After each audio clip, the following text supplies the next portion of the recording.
सुप्रभात प्रशिक्षुओं एवं मेरे प्रिय दोस्तों। मैं ओम प्रकाश तिवारी, प्रवक्ता Radhika institute of teachers training का। मैंने अपने पिछले वीडियो में सूक्ष्म शिक्षण के बारे में बताया था। अब मैं उसके 8 कौशलों के बारे में धीरे धीरे करके एक एक वीडियो में समझाता जाऊंगा। वीडियो देखने से पहले please like, subscribe and share जरूर कर दीजिए। तो चलिए बात करते हैं सबसे पहले कौशल, प्रस्तावना कौशल, जिसको इंग्लिश में इंट्रोडक्शन स्किल भी कहा जाता है। क्या कहा जाता है फ्रेंड्स? इंट्रोडक्शन स्किल भी कहा जाता है। अब आइए जानते हैं कि प्रस्तावना कौशल होता क्या है। प्रस्तावना कौशल इंट्रोडक्शन स्किल सूक्ष्म शिक्षण का प्रथम कौशल है, जिसको शिक्षण प्रक्रिया में छात्राध्यापकों को शिक्षण हेतु तैयार करने के लिए सिखाया जाता है।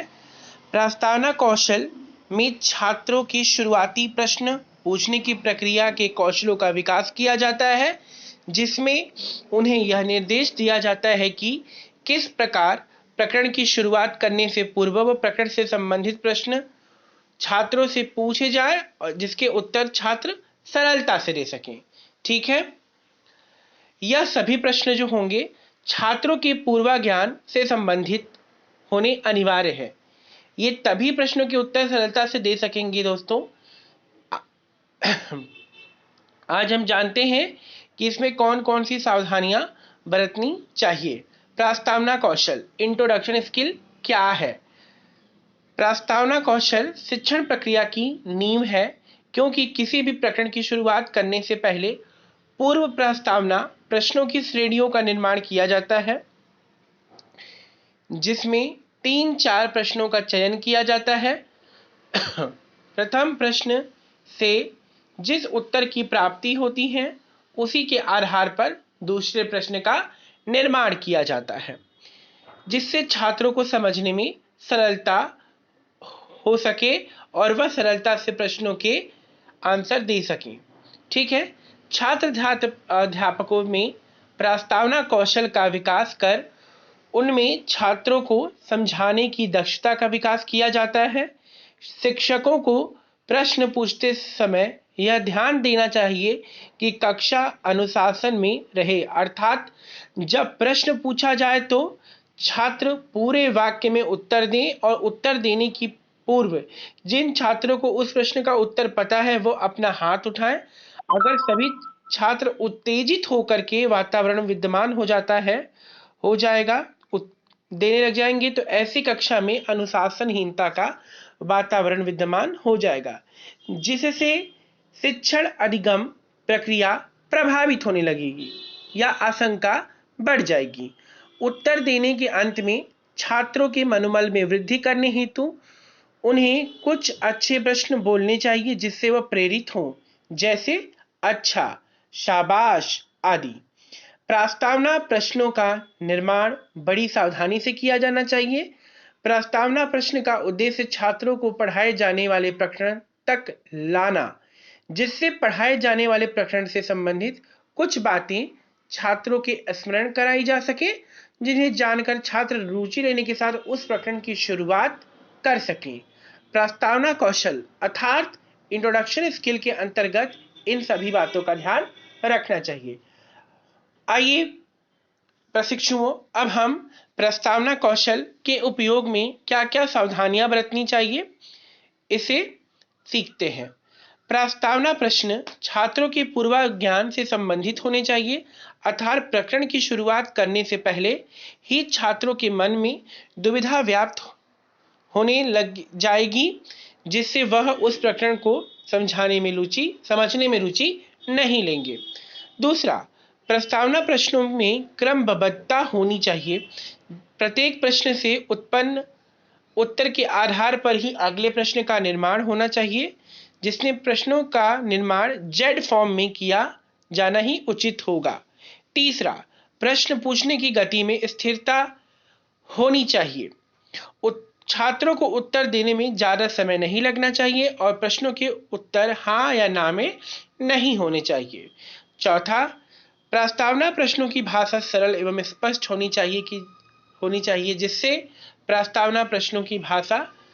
जिससे छात्र प्रश्नों को आसानी से समझकर उत्तर दे सकें। 5वां, प्रश्नों के प्रवाह के समय शिक्षण सहायता सामग्री का भी उचित प्रयोग किया जाना चाहिए जिससे छात्र उसमें उचित रुचि ले सकेंगे और प्रश्नों की संख्या 3 से 4 ही होनी चाहिए। 6वां, प्रश्न पूछने लेने के पश्चात उद्देश्य कथन छात्रों में जिज्ञासा पैदा करने वाला होना चाहिए जिससे प्रकरण को जानने और उसे समझने में उत्सुकता बढ़ सके।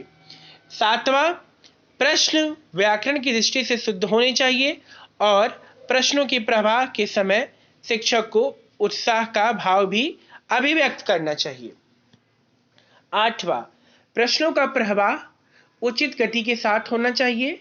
शिक्षक को अपनी आवाज उचित और स्पष्ट रखनी चाहिए जिससे पीछे बैठे छात्र भी आसानी से और स्पष्टता के साथ सुन सकें। दोस्तों, आज आपने इस लेख के माध्यम से जाना कि प्रस्तावना कौशल क्या है एवं इसका प्रयोग में कौन कौन सी सावधानियां बरतनी चाहिए। आपको हमारा लेख ज्ञानवर्धक लगा हो और आपको इसे पढ़ने के पश्चात लाभ प्राप्त हुआ हो तो इसे अपने दोस्तों के साथ भी शेयर करें और अपने अमूल्य सुझाव देने हेतु हमें संदेश बॉक्स में भेज सकते हैं। अब आइए जानते हैं कि किस प्रकार के घटक होने चाहिए। प्रस्तावना कौशल के जो घटक होते हैं, कौशल को प्रस्तुत करते समय कुछ बातों का ध्यान रखना चाहिए जिन्हें कौशल के घटक कहते हैं। प्रश्न पूर्व ज्ञान से संबंधित हो, प्रश्न विषय से संबंधित हो, प्रश्न श्रृंखलाबद्ध में हो, सामग्री का प्रयोग करना चाहिए, प्रश्नों के आधार सरल होना चाहिए और प्रश्नों की जो भाषण या भाषा है वो भी सरल होनी चाहिए। प्रश्न कौशल को उपयुक्त समय में समाप्त करें, प्रस्तावना कौशल को उपयुक्त समय में समाप्त करें। देखते हैं, आज गुरुत्वाकर्षण बल के आधार पर मैं कुछ क्वेश्चन दे रहा हूं। छात्र अध्यापिका हाथों में पेन पकड़कर, छात्र आप मेरे हाथ में क्या देख रहे हैं? तो उत्तर क्या मिला? हम आपके हाथों में पेन देख रहे हैं। दूसरा, अब मैंने पेन को छोड़ दिया तो पेन कहाँ गिरा? उत्तर धरती पर। अब मैंने पेन ऊपर की ओर उछाला तो पेन कहाँ जाएगा? धरती पर। तो पेन हमेशा जमीन पर क्यों गिरता है?